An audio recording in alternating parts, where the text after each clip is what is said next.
The first time I saw the man in the gray suit, he walked into the diner like he owned time.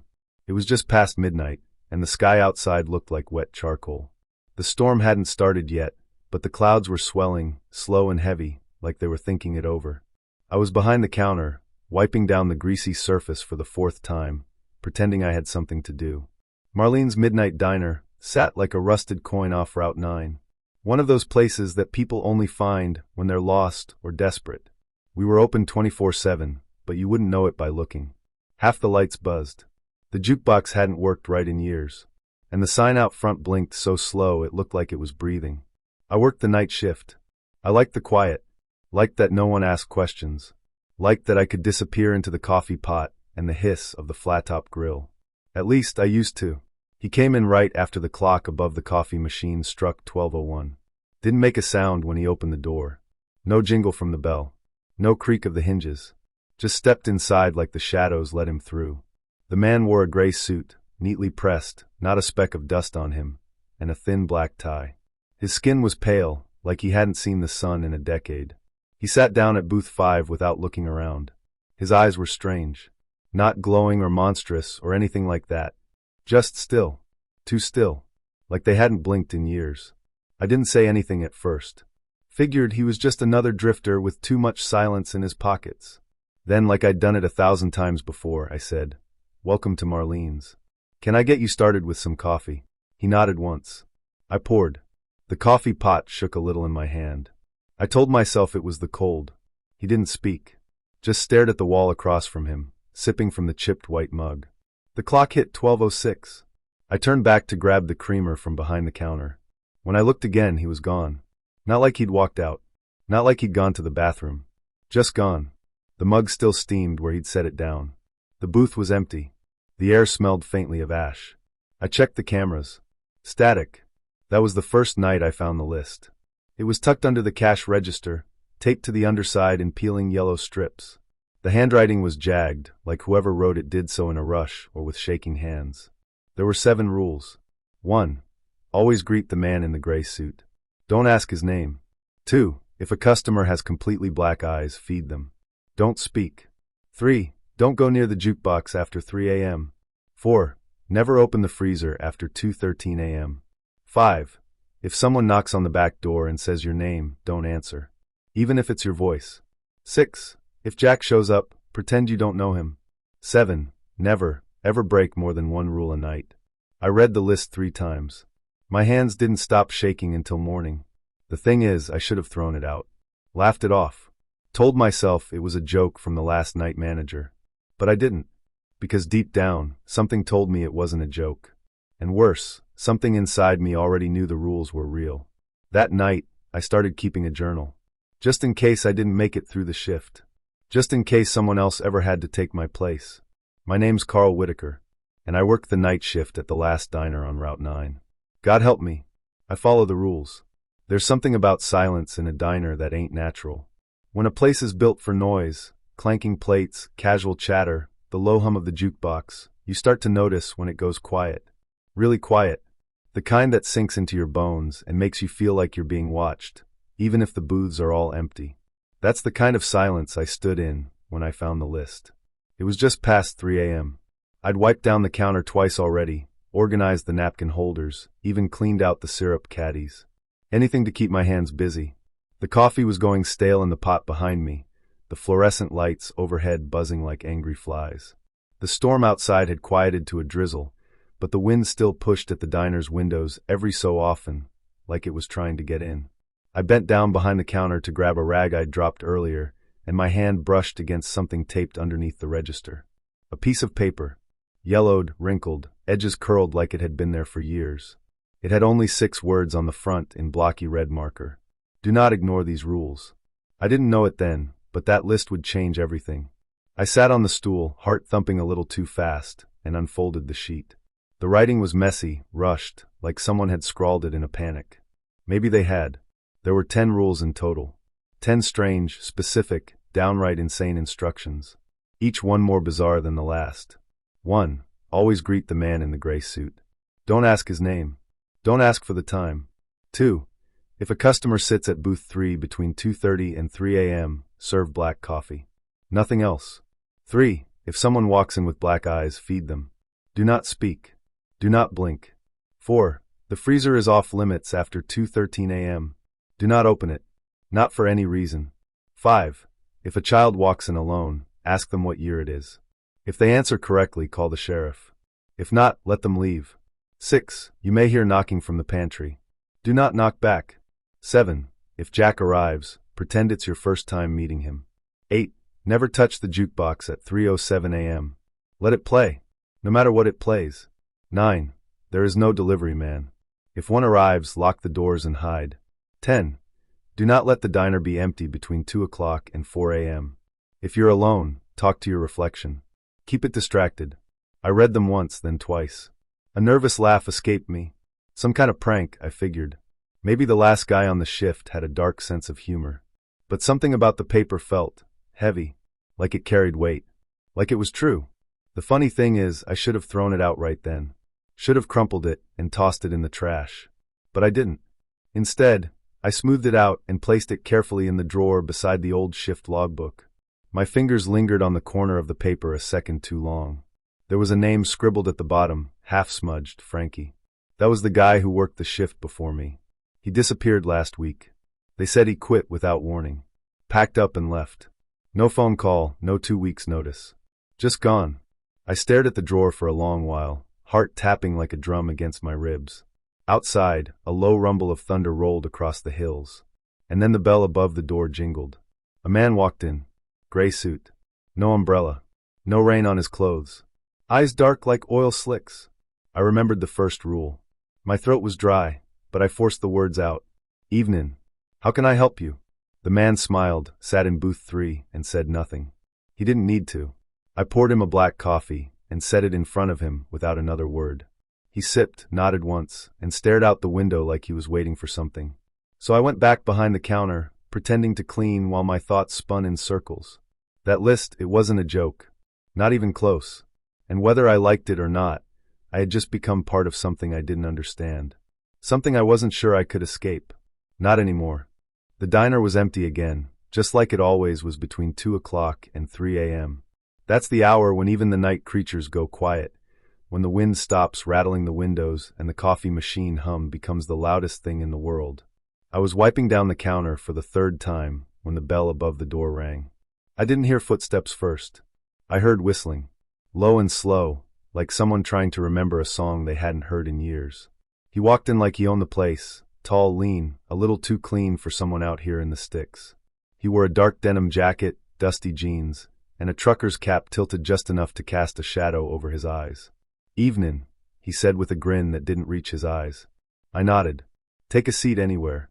He slid into the 3rd booth from the left, the one where the seams were splitting and the vinyl curled like dead skin. It had always been my least favorite. Nobody ever sat there. Until now. Can I get you something? I asked, grabbing a menu. He waved it away. Just coffee. Black. And whatever's off the menu. I froze for a second. My fingers twitched on the order pad. There it was. Off the menu. That was rule number 9. If Jack asks for something off the menu, pretend you didn't hear him. I looked him over again. The name came to me uninvited. Jack. Of course it was Jack. It couldn't be anyone else. I played dumb. Sorry? He smiled wider. Coffee's fine. I turned and walked behind the counter, my heart kicking up speed. I poured him a mug, hands steady on the outside, shaking inside. I placed the coffee in front of him and tried not to meet his eyes. They were sharp, too sharp, like glass under moonlight. Quiet night, he asked. Quiet as usual. He stirred the coffee, though I hadn't given him cream or sugar. The spoon clinked against the ceramic like a ticking clock.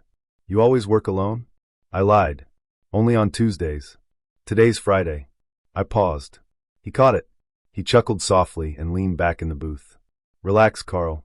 I'm not here for trouble. I didn't remember telling him my name. The stool at the counter creaked behind me.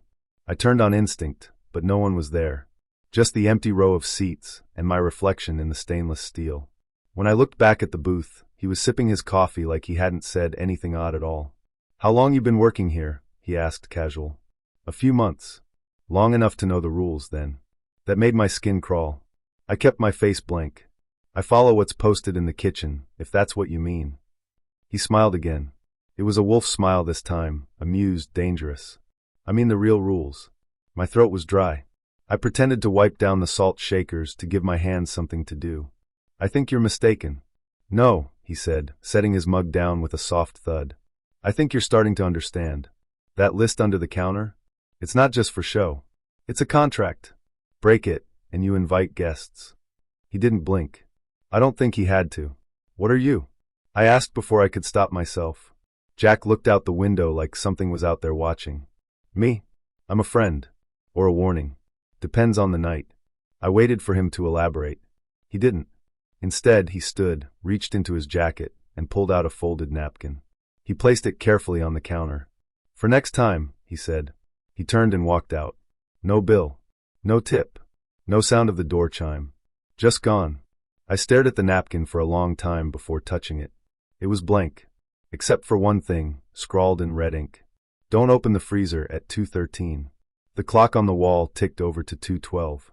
I locked the freezer door and walked away. Far away. Whatever Jack was, he wasn't lying. And somehow I knew he'd be back. The bell above the door jingled just past midnight. I was restocking the napkin holders, trying to keep busy, so I wouldn't hear the whispering coming from the jukebox. It hadn't worked in weeks, but tonight, something soft and static-laced had been drifting out of it, like an old love song being played backward. When I looked up, she was already sitting in booth 4. I hadn't heard her come in. She was in her 20s, maybe early 30s, with shoulder-length dark hair and tired eyes that looked like they'd seen too much road. A denim jacket, scuffed boots, and a look that said she wasn't afraid of a little trouble. She didn't look around or fidget like most people do when they first step inside. She just stared out the window like she'd been sitting there for hours. Coffee? I asked, grabbing a clean mug. She nodded without looking at me. I poured and slid the mug across the table. She wrapped her hands around it, didn't drink, just let the heat sink into her skin. Outside, the wind was starting to pick up.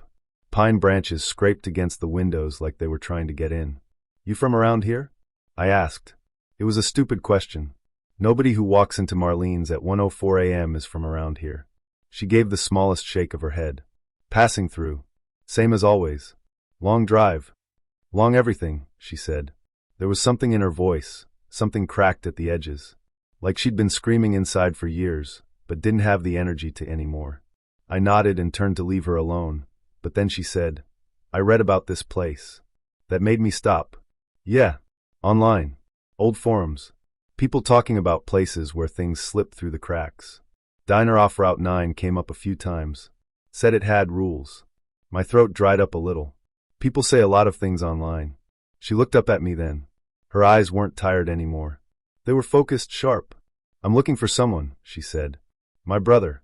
Disappeared 3 years ago. Last place his phone pinged was a cell tower near here. That landed like a punch to the ribs. I sat down across from her without thinking. I'm Carl, I said. She hesitated. June. For a moment, the name hit something deep inside me. A memory I couldn't place. But it slipped away before I could catch it. You're not going to find many straight answers around here, I said. Not at night. Don't want straight answers, she said. Just the truth, even if it's twisted. She reached into her jacket pocket and pulled out a worn photograph. She slid it across the table. I didn't want to look. My hands shook as I picked it up. The photo was grainy, a little out of focus, taken from what looked like a diner security camera. It was her, my sister, standing just inside the front door of Marlene's. Same diner, same red booths, same black and white tile. Only, the photo was dated October 12th, 3 years ago. I looked up at June. My pulse thundered in my ears. Where did you get this? I asked. A man gave it to me, she said. Said his name was Jack. The name hit me like ice water down the spine. He told me I could find more answers here. That someone would be waiting. Waiting? She nodded. He said you'd know what to do. I laughed then. A dry, broken sound. I don't even know what I'm doing. We sat in silence for a while, listening to the wind outside. The jukebox let out a high-pitched whine and clicked off. The lights flickered once, twice, then steadied. June sipped her coffee. I watched her hands. They shook just a little, like mine. I've seen things here, I said quietly. People who vanish between blinks. Customers who aren't. Right. Rules I have to follow or bad things happen. She leaned in closer. Then maybe we're not so different, she said. Maybe we're both just trying to find what we lost. I didn't answer right away. I was still staring at the photo. My sister's face, frozen in time, eyes wide like she saw something behind the camera. Something coming. I tucked the photo into my pocket. Outside, the wind howled louder. And from the woods, I thought I saw a figure watching us through the glass. But when I blinked, it was gone. The clock above the coffee machine clicked to 2:11 a.m. Outside, the wind howled like it was dragging chains through the trees. Rain tapped the windows like impatient fingers. The diner was empty. Not even the usual drifter crowd had come through tonight. Just me, the hum of old fluorescent lights, and the smell of burnt bacon grease baked deep into the tile floor. I sat at the counter, staring at the freezer door. Rule number 7. Never open the freezer after 2:13 a.m. No explanation. No warning. Just that one line written in shaky black ink on the list I kept folded in my back pocket. Every time I took it out to read it, my fingers trembled, not because of the cold, but because part of me wanted to break the rule. And tonight, something told me I had to. I stood up, my knees cracking from the hours behind the grill, and walked to the kitchen. The old swinging door creaked like it was warning me not to go. The freezer sat against the back wall. Big metal, dented from decades of deliveries and careless workers. A single light above it flickered like it couldn't make up its mind whether to live or die. 2:12 a.m. I grabbed the handle. It felt colder than usual, like ice that burned instead of chilled. I glanced once more at the clock. 2:13. I pulled the door open. There was no blast of cold air. No racks of frozen beef. No humming freezer fans. Instead, there was a hallway. Long, narrow. Endless. It shouldn't have been there. It didn't fit. The freezer wasn't more than 6 feet deep, but what I saw stretched far beyond the diner's walls. The walls inside the hallway were black, pulsing like veins under skin. The floor wasn't tile. It looked soft, like wet carpet or flesh. The air smelled faintly of copper and spoiled oranges. And it was dead silent. Then I heard it. "Carl." A whisper. Soft, like wind slipping through a crack in a window. "Carl, help me." My heart nearly exploded. It was her voice. My sister's. Just like I remembered from those nights we used to sneak out and watch horror movies in the basement. She always whispered like that when she was scared. She sounded scared now. "Emma." I stepped forward, one foot into the impossible. The floor gave slightly like it was breathing. I took another step. "Carl." Louder this time. Closer. The hallway seemed to stretch and contract at the same time. I could feel something watching me. A presence. Heavy. It filled the space like fog, but I couldn't see it. Only feel it, behind my eyes and deep in my bones. "Emma, where are you?" No answer. Just the sound of something wet shifting in the darkness ahead. Then, "Carl," a new voice said, sharp and sudden. I spun around. Jack was leaning against the kitchen door, arms crossed, a smirk twisting his lips. "You're not supposed to be in there," he said, almost cheerfully. I stepped back, out of the hallway. The freezer door slammed shut behind me on its own, nearly catching my arm. "What the hell is this place?" I demanded, trying to keep my voice steady. It wasn't working. Jack walked slowly toward me, boots clicking softly on the kitchen tile. "You ever open a door and find more than you bargained for?" he asked. "That's the kind of freezer this is." I stared at him. "What's in there?" He tilted his head. "Depends who's asking, and how many rules they've broken." "You knew my sister," I said. Jack smiled. Not kindly. "I still do."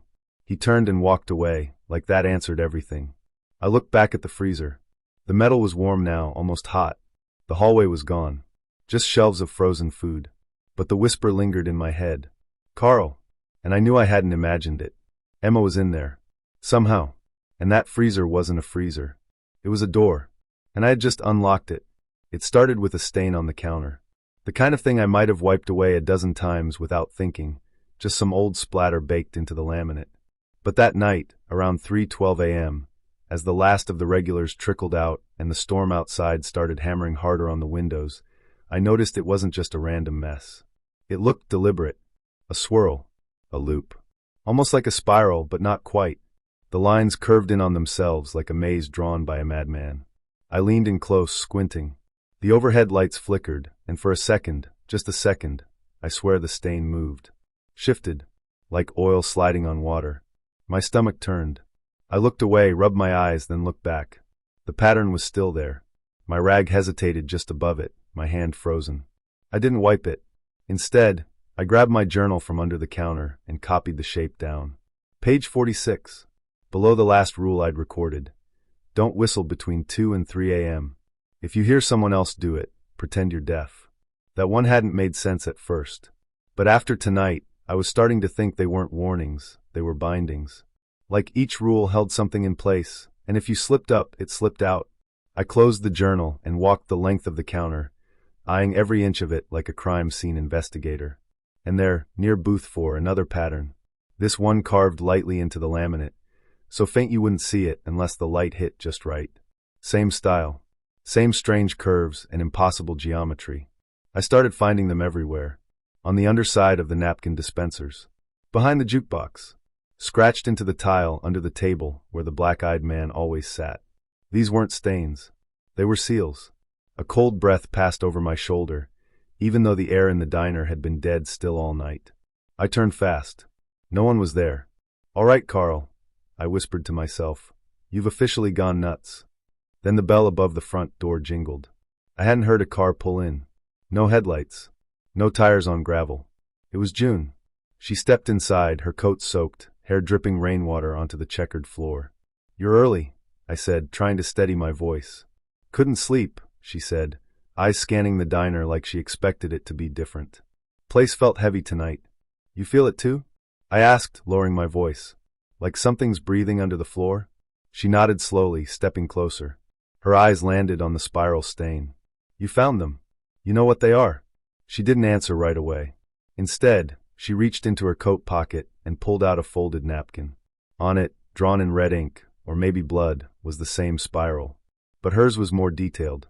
Around the edges were symbols I didn't recognize. One looked like an eye. Another looked like a screaming mouth. "I started finding these years ago," she said.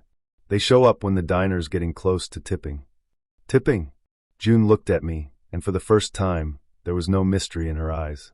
Just fear. "This place isn't just haunted, Carl. It's sealed. Locked. The rules keep the doors shut." "Doors to what?" "To whatever's underneath." She walked to the freezer and laid a hand on the handle, like she was trying to feel heat through it. Every time someone breaks a rule, that door unlocks a little more.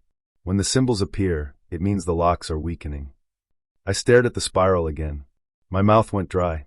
Then we're running out of time. Suddenly a crash behind us, sharp and loud. We both jumped. The jukebox. It had switched on by itself, blasting some old country tune that didn't belong to any of the records we had. I hurried over to shut it off, but before I could touch it, the song changed. A low voice, whispering instead of singing. Words I couldn't understand. The sound made my skin crawl. I yanked the plug from the wall. Silence fell, heavy and sharp. June was standing dead still, her face pale. "I know that voice," she whispered. "Who is it?" She shook her head. "It's not a who. It's a what." Then she turned to me, eyes wide. "You've been in the freezer, haven't you?" I didn't answer. "You heard it calling you." I nodded once.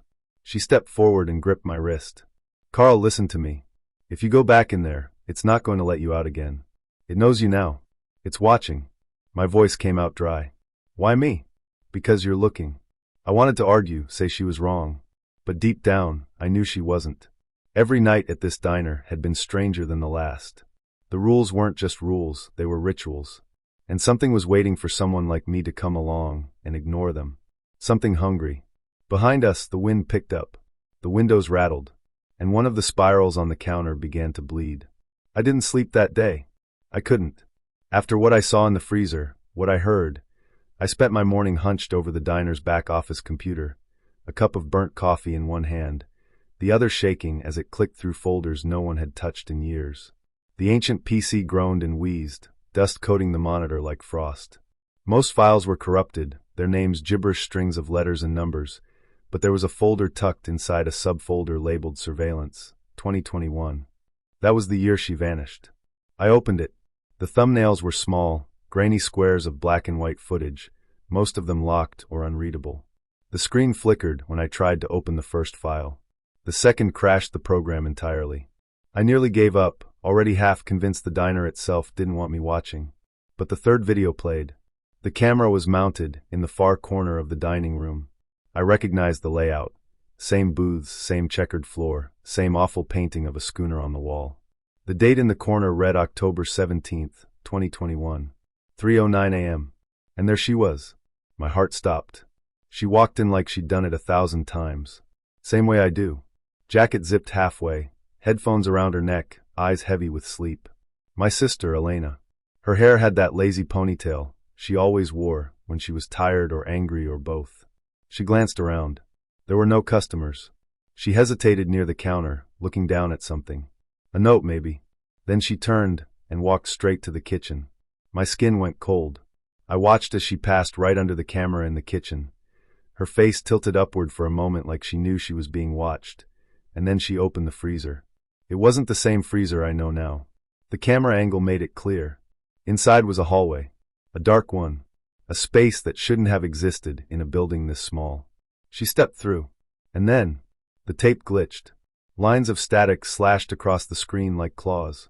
When the video returned, the time stamp jumped forward 2 hours. 5:12 a.m. The freezer door was closed. Elena was gone. Nothing else had changed. Not a chair moved. Not a plate out of place. I replayed the footage 5 times. Tried to pause at the exact moment she stepped through. But it was like trying to catch smoke with your hands. The hallway wasn't made of bricks or tiles or metal. It looked like fog wrapped in shadows, and the moment she entered it, the world behind her bent inward, like the air collapsed in on itself. Like she stepped out of time. And then I heard the voice. Not from the video. From behind me. Now you see. I jumped so hard my knee hit the desk. I spun around, heart banging against my ribs. Jack was standing in the office doorway. He wasn't smiling. Not this time. How did you get in here? I asked. He didn't answer. Just stepped forward, slow and careful like someone approaching a wounded animal. She didn't just vanish, Carl, he said. She was invited. My mouth went dry. Invited?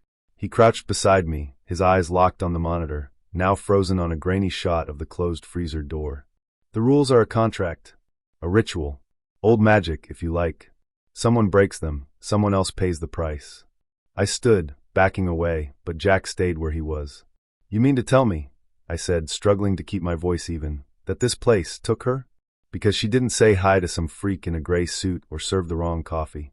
It's never about the coffee, he said softly. It's about balance. This diner sits on a threshold. Between here and elsewhere. I stared at him. At his too perfect face. His eyes didn't blink. Why her? I whispered. Why not someone else? Jack finally looked up at me, and for the first time since I met him, I saw something behind his eyes. Not malice. Not satisfaction. Pity.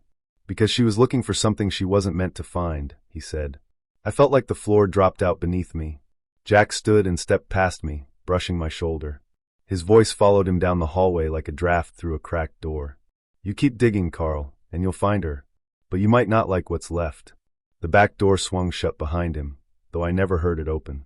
I turned back to the screen. My sister's last image flickered once, then vanished as the file corrupted in front of me, pixels melting into static. She walked through that freezer door and never came back. But now I knew where she went. And God help me, I was going to follow. There's something wrong with the air in the diner tonight. It smells thicker than usual, like burnt coffee and old pennies. The overhead lights flicker in an unsteady rhythm, buzzing like insects trapped in glass. I stand behind the counter, scrubbing a spot that isn't there, trying to ignore the feeling that the walls are breathing. I glance at the clock. 2:06 a.m. 7 minutes until freezer time. I won't make that mistake again. The booths are mostly empty, except for one man sitting alone near the window. His head is tilted down, a trucker cap pulled low over his face. He hasn't ordered anything. He hasn't moved. Just sits there, still as a corpse. Outside, the rain hits the windows like 1,000 tiny fingers tapping to be let in. Then the bell above the door jingles. Jack walks in, like he owns the place. He always does. No sound of footsteps. Just the soft creak of the door, and suddenly he's there, tall and clean-cut, wearing the same leather jacket and knowing smirk. His eyes lock on mine like he's been waiting for me. Evening, Carl, he says. Jack. He slides into the stool across from me at the counter. He doesn't order anything, just laces his fingers together and leans in. You ever think about choices? He asks. How small they are, but how loud the consequences get. I don't answer. I'm used to this. Jack talks in riddles, like he's trying to confuse me or warn me. The kid last night, he says, nodding toward the window. He made a choice. Spoke to the wrong customer. Poor kid. Should have read the rules. I gripped the counter tighter.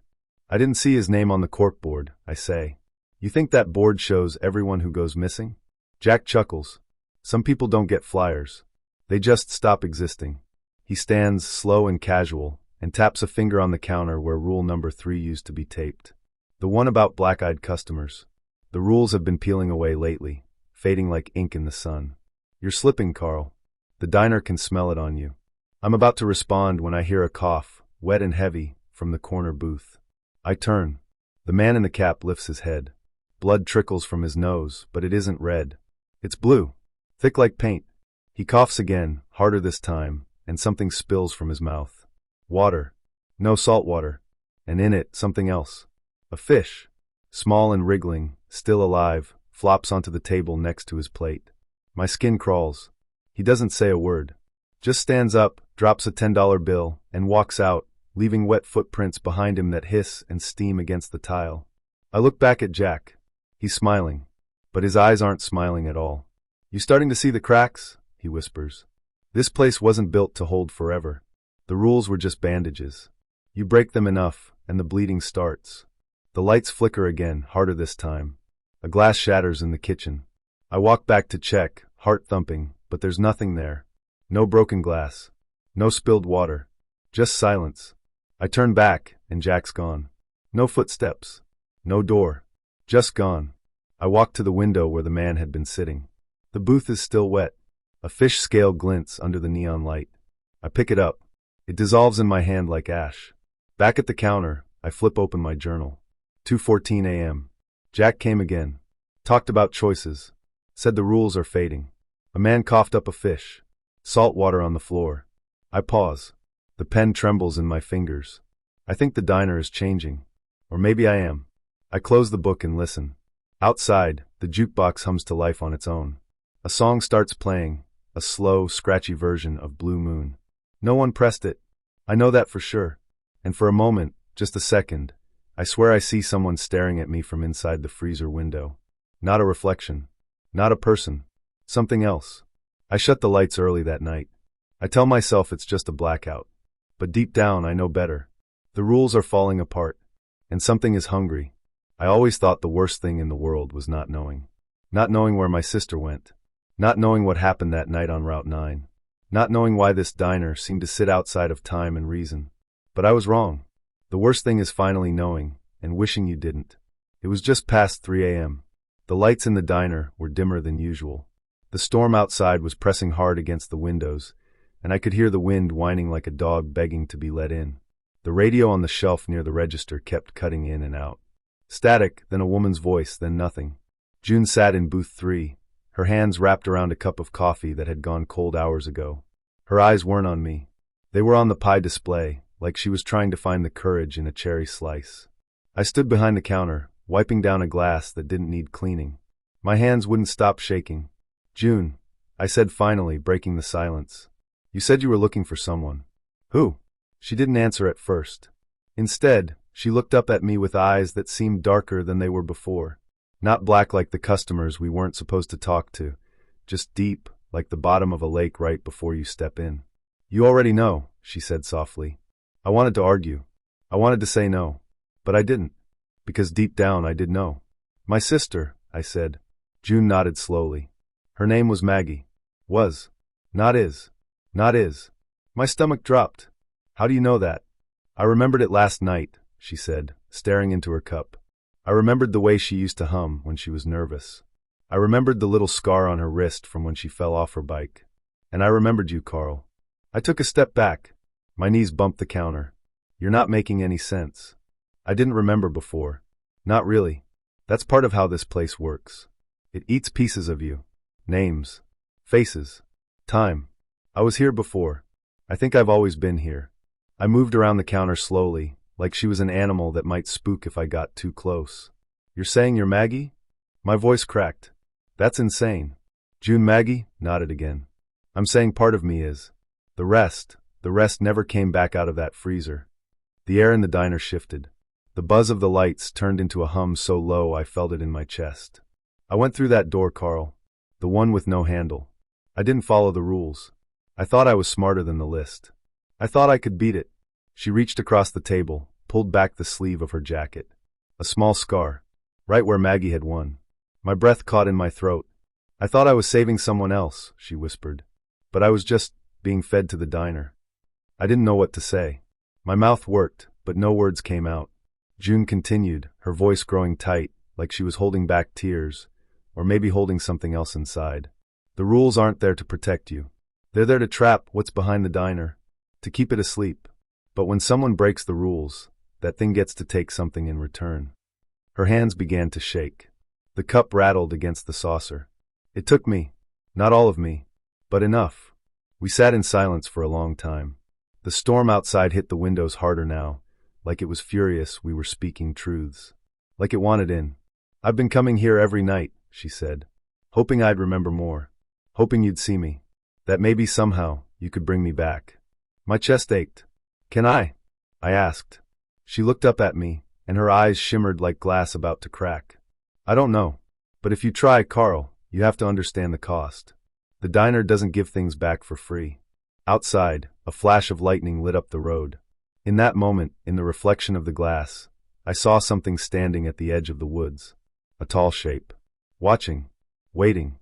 When the light faded, it was gone. I turned back to June. She was still staring at me, hands folded tight. You have to make a choice, she said quietly. Save me, or save yourself.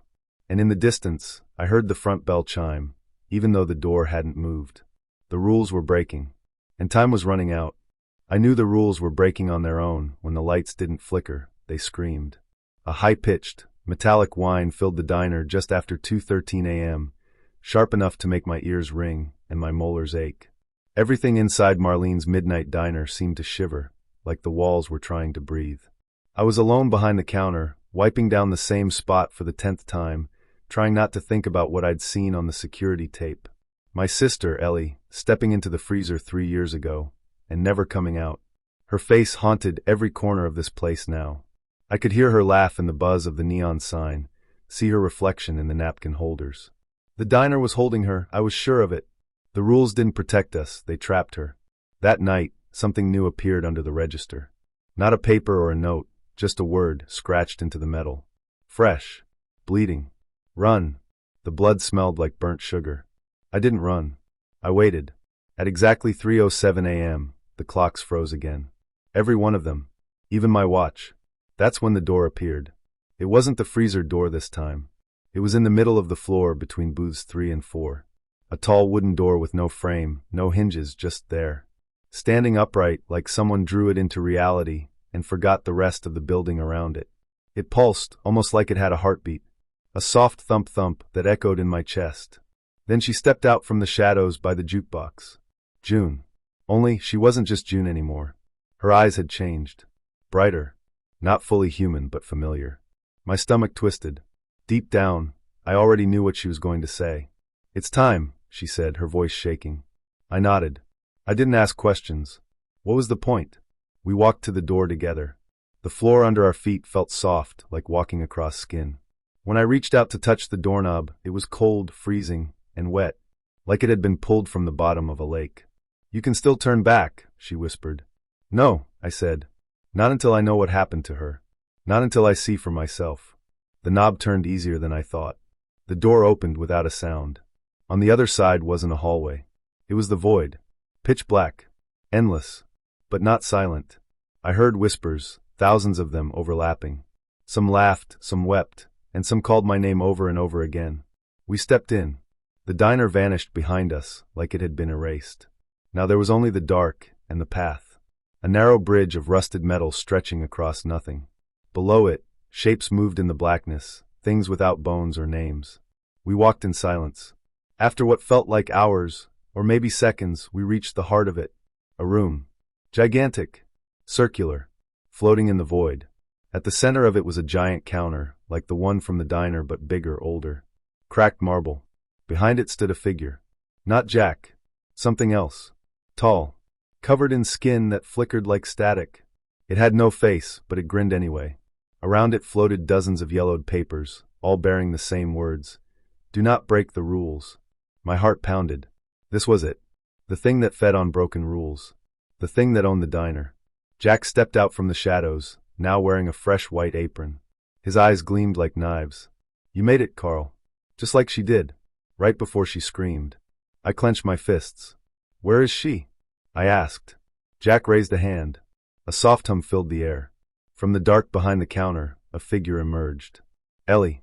She looked older, pale, like the years had passed in hours and stolen pieces of her. But her eyes were still hers. "Carl," she whispered. I ran toward her, but the faceless thing behind the counter growled, a sound like broken glass and thunder. Jack held out a rule slip, freshly written. "Final rule," he said. "You can have her back. But you stay. You become the keeper. The diner needs a soul to hold the rules in place. One goes free, one takes their place. Balance." Ellie shook her head. "Don't. Please. Don't." But I looked at her, and I saw the little girl who used to sneak out of bed to watch horror movies with me. I saw the sister who always stood up for me, even when I didn't deserve it. I saw the missing piece of my life. I took the rule from Jack's hand. Then I tore it in half. The room shook. The thing behind the counter howled, flailing as the slips of paper burst into flames. The walls cracked. The bridge snapped. Light poured in from the cracks in reality, like morning sunlight. June screamed. Jack lunged for me. Ellie vanished in a blink of light. And then everything went black. Not the kind of black you see with your eyes closed.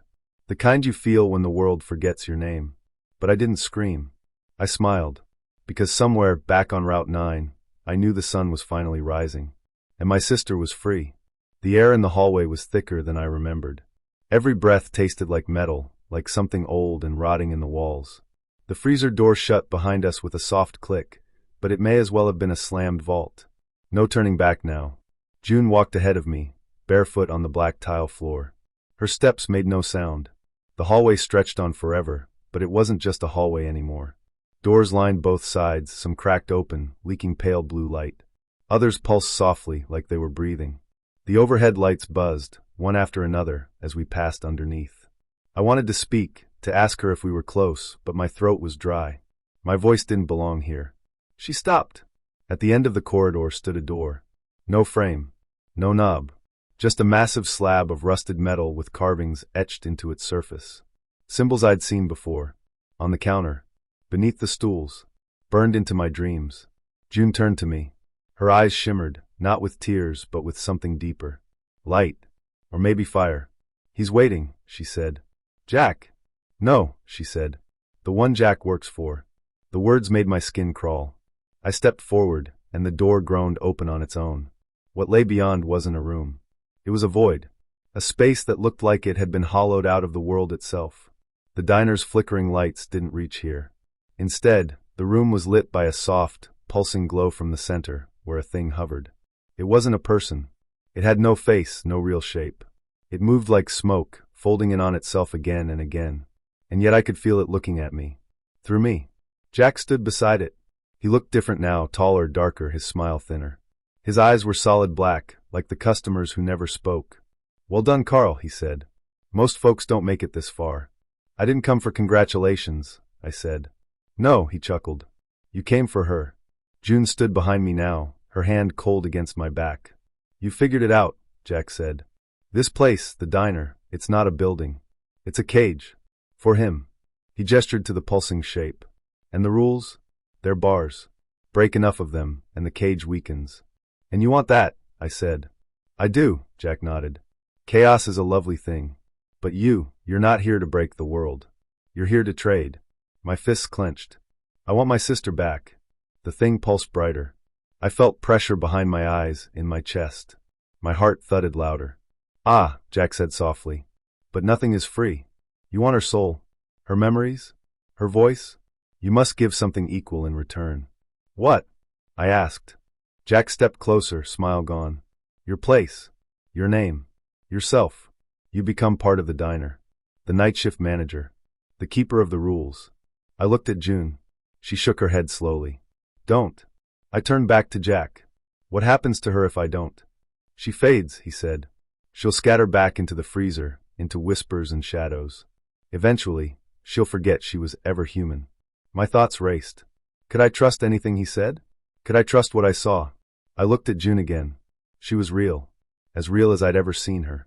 Her eyes were wide now, pleading. "Carl, please. Leave me. Save yourself." I stepped forward. The light from the creature grew stronger. The carvings on the floor beneath me glowed red hot. I could hear voices, every customer who ever vanished, whispering my name. "Let her go," I said, voice steady. "You accept the bargain?" Jack asked. "I do." The light exploded. Everything around me fell away. The floor, the hallway, June, Jack, all gone. There was only wind and noise and pain. And then silence. I opened my eyes. The diner. It was morning. Sunlight spilled through the windows. Real sunlight. The kind I hadn't seen in what felt like years. June was gone. No rules on the counter. No buzzing lights. No strange customers. Just me, alone in the quiet diner. I walked to the corkboard. All the photos were gone. Except one. Mine. Tacked in the center. I looked around. The man in the gray suit sat in the corner booth, sipping his coffee. He smiled. The jukebox played softly. A song I didn't choose. And then it hit me. I was the rule now. And the diner was waiting. For the next one. I woke to silence. No buzzing lights. No jukebox humming out half-forgotten songs. No distant rumble of 18-wheelers groaning down Route 9. Just silence. Cold and deep. My cheek was pressed to the floor behind the counter, where the tiles were still sticky from last night's coffee spill. The smell of burnt grease and stale fries clung to my clothes like a second skin. But the air was different. Crisp. Lighter somehow. I sat up slowly. My limbs felt heavy, like I hadn't moved in days. I blinked a few times, waiting for the usual flicker of failing fluorescence or the slow crawl of shadows across the diner walls. But the shadows were gone. Sunlight, real sunlight, was pouring through the front windows of Marlene's midnight diner. Bright, golden rays stretched across the checkerboard floor, warming the red booths, glinting off salt shakers and napkin holders. The neon sign outside was off for the first time I could remember. It was morning. I stood up on shaky legs. The place looked clean. Not pristine, still dusty in the corners, still bearing that stubborn scent of cooked onions and dish soap, but somehow lighter. Like the diner had taken a long, deep breath and finally exhaled. There were no customers. No strange men with gray suits. No girls with black eyes. No sound, save for the faint rustle of trees outside. I turned toward the corkboard near the register. Empty. All the flyers, the dozens of missing faces I used to stare at night after night, were gone. Not a thumbtack left behind. Just a clean square of wall, like none of it had ever been real. My stomach turned. Was this peace? Or had I simply slipped into the eye of a larger storm? I stepped behind the counter and looked beneath it. The list of rules gone. No torn yellow paper, no ink scratches warning me when to open doors, who not to talk to, what not to see. All of it had vanished, like someone had wiped the slate clean. But something else sat in its place. A small silver locket. I picked it up with trembling fingers.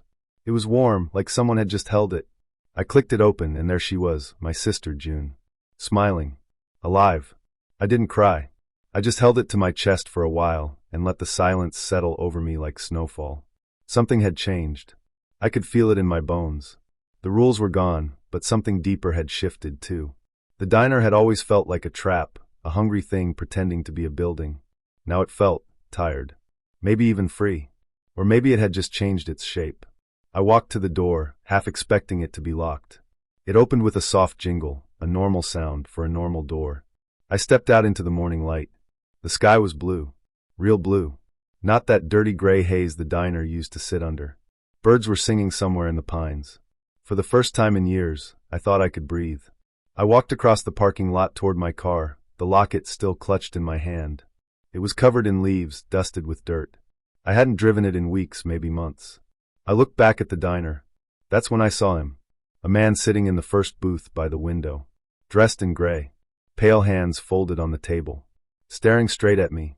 Jack. Or maybe someone else wearing his face. He didn't move. Didn't smile. Just watched. The jukebox inside flickered to life. Music spilled softly into the morning. An old tune I didn't recognize, but it felt familiar. Like something from a dream I never wanted to wake from. I turned back to my car. Got in. Sat there with the key in the ignition, engine silent, wondering what would happen if I drove away. If I could. In the rearview mirror, the man in gray still watched. I didn't start the engine. I just sat there in the middle of that quiet morning, holding a silver locket, wondering what comes next. And whether I'd really made it out, or if I'd just become the next rule.